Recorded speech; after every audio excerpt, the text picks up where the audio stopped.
Youth എന്ന് പറയുന്ന തമിഴ് പടം കണ്ടിരുന്നു. പടത്തിൻ്റെ director, actors list, producer, music. ഈ പടത്തിൽ നമ്മുടെ സുരാജ് മെയിൻ ക്യാരക്ടറാണ്. സത്യം ഞാൻ ഈ പടം കാണാതിരുന്നല്ല, നെറ്റ്ഫ്ലിക്സിൽ പടങ്ങൾ പലത് സെർച്ച് ചെയ്തപ്പം സുരാജിനെ കണ്ടുകൊണ്ട് മാത്രം എടുത്തതാണ്. ഞാൻ മലയാളം ഡബ് വേർഷനാണ് പ്ലേ ചെയ്തത്.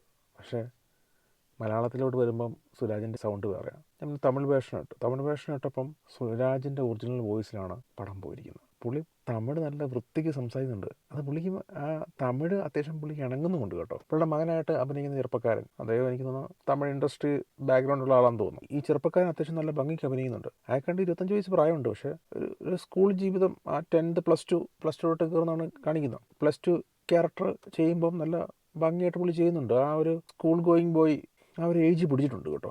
ഒരിക്കലും നമുക്ക് 25 വയസ്സുകാരനായിട്ട് തോന്നത്തില്ല. പിന്നെ ആ പെൺകുട്ടികൾ, അദ്ദേഹത്തിൻ്റെ ഗേൾ ഫ്രണ്ട്സ് 1, 2, 3 പല പടങ്ങളിൽ അഭിനയിച്ചിട്ടുള്ളതാണ് അവരൊക്കെ. മൂന്നാമത്തെ ആളെ എനിക്ക് പിടികിട്ടില്ല. പുള്ളിക്കാരത്തി തമിഴിലോ അല്ലെ മറ്റ് പടങ്ങളിലൊക്കെ അഭിനയിക്കുന്ന ആക്ട്രസ് ആയിരിക്കും. പുള്ളിക്കാരത്തിക്ക് വേണ്ടി 29-30 വയസ്സ് പ്രായമുണ്ട്. പക്ഷെ ഇവരെല്ലാം പ്ലസ് ടു ക്യാരക്ടറോട്ട് ചെയ്യുമ്പം നമുക്ക് അത് സാധാരണ നമ്മുടെ മലയാളം പടത്തിലൊക്കെ ഈ നായകനെ നായികക്ക് പ്രസൻറ്റ് ചെയ്യുമ്പം ചെറുപ്പമാക്കാൻ നോക്കിയാലും അത് മുഴച്ച് നിൽക്കും. ഇവരില്ല.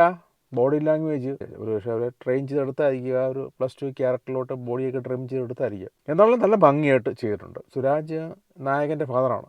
ബേക്കറി കച്ചവടക്കാരനാണ്. ബേക്കറി കച്ചവടക്കാരൻ്റെ ആ ക്യാരക്ടർ കറക്റ്റായിട്ട് ഇവിടെ കാണുന്നുണ്ട്. കച്ചവടവും കാര്യങ്ങളൊക്കെ ആയിട്ട് പോകുന്ന വൈഫിൻ്റെ ക്യാരക്ടർ ലോക്കൽ മധുര എന്നൊക്കെയുള്ള ചില സ്ത്രീ കഥാപാത്രങ്ങളുണ്ട് സിനിമകളിൽ കാണുന്ന. പിന്നെ ഭയങ്കര ഓവറായിട്ട് അയ്യോ അയ്യോ അയ്യോ എൻ്റെ മോനിങ്ങനെ അയ്യോ അയ്യോ അയ്യോ ആ കരഞ്ഞുകൊണ്ടുള്ള ആ ഒരു ക്യാരക്ടർ ഉണ്ടല്ലോ, അത് കറക്റ്റായിട്ട് ചെയ്തിട്ടുണ്ട്. ചില സമയത്ത് നമുക്ക് ഓവർ ആക്ടിങ് ആണോന്ന്, കാരണം ആ ഒരു ക്യാരക്ടറിനത് ആവശ്യം ഡിമാൻഡ് ചെയ്യുക, ആ ഓവർ ആക്ടിങ് ഡിമാൻഡ് ചെയ്യുന്നുണ്ട്. അത് നമുക്കത് കാണുമ്പോൾ മനസ്സിലാവും. അതുപോലെ തന്നെ ഈ പ്ലസ് ടുവിനൊക്കെ പഠിക്കുമ്പം യുവാക്കൾക്കിടയിൽ ക്രഷ് തോന്നും ഒരാളോട്. രണ്ടാമത് അതേ സമയത്ത് നമുക്ക് വേറെ ആളോട് ക്രഷ് തോന്നും. ഒക്കെ പ്ലസ് ടു കാലഘട്ടത്തൊക്കെ സർവ്വസാധാരണമായിട്ടുള്ള കാര്യങ്ങളാണ്. പ്ലസ് ടു കഴിഞ്ഞത് മെയിൻറ്റെയിൻ ചെയ്യുന്ന 3 ആൾക്കാരുണ്ട്.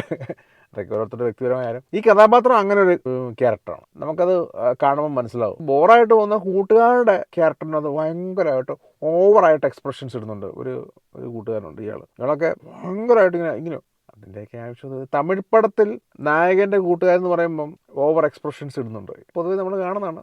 നായികയുടെ കൂട്ടുകാരിമാർക്കും ഓവർ എക്സ്പ്രഷൻസ് ഉണ്ട്. തമിഴ്നാട്ടിൽ കൂട്ടുകാരൊക്കെ ഇങ്ങനെയാണോ? എന്താണെങ്കിലും ഇതൊന്നും പടത്തിൻ്റെ ആസ്വാദനത്തെ ബാധിക്കില്ല. ഞാൻ ജസ്റ്റ് പറഞ്ഞതേ ഉള്ളൂ. എന്താണെങ്കിലും കണ്ടിരിക്കാവുന്നൊരു മൂവിയാണ്. പടത്തിൻ്റെ കഥ 2016 നടക്കുന്ന ഒരു പ്ലസ് ടുക്കാരൻ്റെ കഥ. അന്നത്തെ കാര്യം ഇതൊക്കെ പറഞ്ഞു പോയ കഥകളാണ്. കഥയ്ക്കകത്തൊരു പുതുമയില്ല. പക്ഷേ അവരെടുത്തു വെച്ചിരിക്കുന്ന നല്ല വൃത്തിക്ക് വെടുപ്പായിട്ടാണ് ചെയ്തിരിക്കുന്നത്. നമ്മളെ മടുപ്പിക്കുന്നില്ല. ഡയറക്ഷൻ ആണെങ്കിലും എഡിറ്റിംഗ് ആണെങ്കിലും ക്യാമറ ആണെങ്കിലും എല്ലാം നല്ല കിടലിനായിട്ടാണ് ചെയ്തിരിക്കുന്നത്. നമുക്ക് എൻജോയ് ചെയ്ത് കാണാൻ പറ്റിയ ചിത്രം. വലിയ ട്വിസ്റ്റോ ക്ലൈമാക്സോ ഒന്നുമില്ല. സ്കൂൾ പ്രണയങ്ങളുണ്ടല്ലോ, പല മലയാളത്തിലും തമിഴിലും ഹിന്ദിയിലും ഒക്കെ പറഞ്ഞു പോകുന്നതാണ് സ്കൂളിൽ പഠിക്കുന്നവരുടെ പ്രണയങ്ങൾ.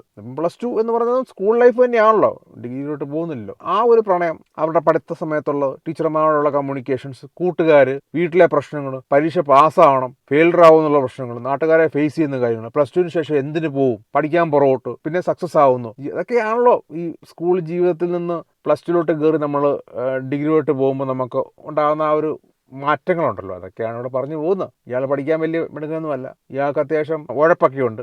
അങ്ങനെയൊക്കെയാണ് ആ ക്യാരക്ടറിനെ അവിടെ പ്ലേസ് ചെയ്തിരിക്കുന്നത്. ഈ സുരാജ് തമിഴിൽ എങ്ങനെ ആക്ട് ചെയ്യും എന്നുള്ളതാണ് ഞാൻ കൂടുതൽ ശ്രദ്ധിച്ചത്. പുള്ളി ആ ഒരു അച്ഛൻ ക്യാരക്ടർ, പുള്ളിക്കൊരു പഴയ പ്രണയം ഒരു മദാമയായിട്ടുള്ളതുണ്ട്. അപ്പം ആ ഒരു ബേസിൽ പുള്ളി മിക്കപ്പോഴും വെള്ളം അടിച്ചു വന്നിട്ട് ഭയങ്കര കഥ പറച്ചില്ല. ഈ മദാമ ഇവർ ഇംഗ്ലീഷിലാണ് പുള്ളി കഥ പറയുന്നത് അവരോട്. അപ്പം ഇതെല്ലാം കേട്ട് നിൽക്കുന്ന അമ്മയും മോനും. ആദ്യം മക്കളൊന്നും ഉണ്ടായില്ലായിരുന്നു, വർഷങ്ങൾക്ക് ശേഷം ഉണ്ടായ കുട്ടിയാണ്. അതുകൊണ്ട് അമ്മ കൂടുതൽ കെയർ എടുക്കുന്നു. എന്തെങ്കിലും ഫുഡ് കൊടുക്കുന്ന കാര്യത്തിലാണെങ്കിലും മകന് കൂടുതൽ കൊടുക്കുക. കെട്ടിയവൻ്റെ കാര്യത്തിൽ ഒരു ശ്രദ്ധ കുറച്ചിലുണ്ട്. അതൊക്കെ അയാളിൽ ഭയങ്കര ഈഗോ ഉണ്ടാക്കുന്നുണ്ട്. അങ്ങനെ ഇയാൾക്ക് മകനോട് വലിയ താല്പര്യമില്ല. അങ്ങനെ ഒരു കഥാപാത്രമാണ് ആദ്യം പ്ലേസ് ചെയ്യുന്നത്. ഇന്റർവെല്ല് കഴിയുമ്പോൾ മകന്റെ പല കാര്യങ്ങളും പുള്ളി ഇൻവോൾവ് ആവുന്നു. ക്ലൈമാക്സിലോട്ട് എത്തുമ്പം പുള്ളിയും മകനും നല്ലൊരു ബോണ്ടിങ്ങിലോട്ട് വരും. ലാസ്റ്റ് ഒരു ഫോട്ടോ എടുക്കുന്ന സമയത്ത് അച്ഛൻ സുരാജ് മൊബൈലിൽ ഫോട്ടോ എടുക്കുമ്പോൾ അച്ഛനോട് വിളിച്ചു വരുത്തിയിട്ട് നമുക്ക് 3 പേർ കൂടെ എടുക്കാം എന്ന് പറഞ്ഞിട്ട് സെൽഫി എടുക്കുമ്പോൾ ആ അച്ഛൻ മകൻ ബോണ്ട്, അവർക്കിടയിലെ ഒരു അഭിപ്രായ വ്യത്യാസങ്ങളൊക്കെ ഉണ്ടായാലും ക്ലൈമാക്സിൽ അച്ഛൻ മകനെ മനസ്സിലാക്കുന്നു, മകൻ അച്ഛനെ മനസ്സിലാക്കുന്നതായിട്ടാണ് കഥാകൃത്ത് കൊണ്ടുവന്നിരിക്കുന്നത്. അതൊക്കെ നല്ല കാര്യമാണ്. അതായത് അച്ഛൻ മക്കൾ തമ്മിലുള്ള ബോണ്ടും ചില പ്രശ്നങ്ങളൊക്കെ കാണും.